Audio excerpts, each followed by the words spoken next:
അഞ്ചരക്കണ്ടി പഞ്ചായത്തിലെ പൊതുശ്മശാനം നോക്കുകുത്തിയാവുന്നു. പ്രവർത്തനം നിലച്ചിട്ട് ആഴ്ചകൾ ഏറെയായി. എന്നിട്ടും ബന്ധപ്പെട്ടവരുടെ ഭാഗത്തുനിന്നും ഇതുവരെ ഒരു നീക്കവും നടന്നില്ല. ഇതിൽ പ്രതിഷേധിച്ച് ഇന്ത്യൻ നാഷണൽ കോൺഗ്രസ് അഞ്ചരക്കണ്ടി മണ്ഡലം കമ്മിറ്റിയുടെ നേതൃത്വത്തിൽ പഞ്ചായത്ത് ഓഫീസിനു മുന്നിൽ ധർണാ സമരം സംഘടിപ്പിച്ചു. DCC എക്സിക്യൂട്ടീവ് അംഗം KK ജയരാജൻ മാസ്റ്റർ ഉദ്ഘാടനം ചെയ്തു. പ്രവർത്തനരഹിതമായ പൊതുശ്മശാനം ഉടൻ പ്രവർത്തന സജ്ജമാക്കി പൊതുജനങ്ങൾക്ക് തുറന്നുകൊടുക്കണമെന്നാവശ്യപ്പെട്ടുകൊണ്ടാണ് ഇന്ത്യൻ നാഷണൽ കോൺഗ്രസ് അഞ്ചരക്കണ്ടി മണ്ഡലം കമ്മിറ്റിയുടെ നേതൃത്വത്തിൽ പഞ്ചായത്ത് ഓഫീസിന് മുന്നിൽ ധർണാ സമരം സംഘടിപ്പിച്ചത്.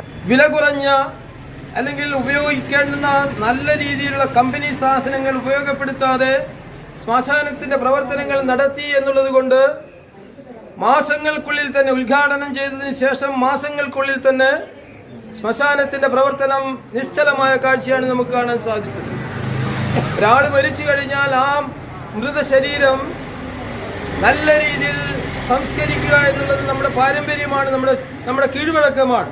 പക്ഷേ ആ മൃതശരീരം പോലും നല്ല രീതിയിൽ സംസ്കരിക്കുന്നതിനുള്ള ക്രമീകരണങ്ങൾ നമ്മുടെ പഞ്ചായത്തിൽ ലഭ്യമായിരുന്നില്ല എന്നുള്ളതാണ് നമുക്ക് കാണാൻ സാധിക്കുന്നത്. മണ്ഡലം പ്രസിഡന്റ് KC അബ്ദുൾ റഹ്മാൻ അധ്യക്ഷത വഹിച്ചു. KP Jayanandan, Sujatha teacher, KK Prasanthan, C Rajeevan, K Purushothaman, Sasi Palayam, KP Rameshan, Madhusoodanan, MK Ajeesh, K Nikesh തുടങ്ങിയവർ നേതൃത്വം നൽകി. പ്രകടനമായി എത്തിയാണ് പ്രവർത്തകർ ധർണയിൽ പങ്കെടുത്തത്.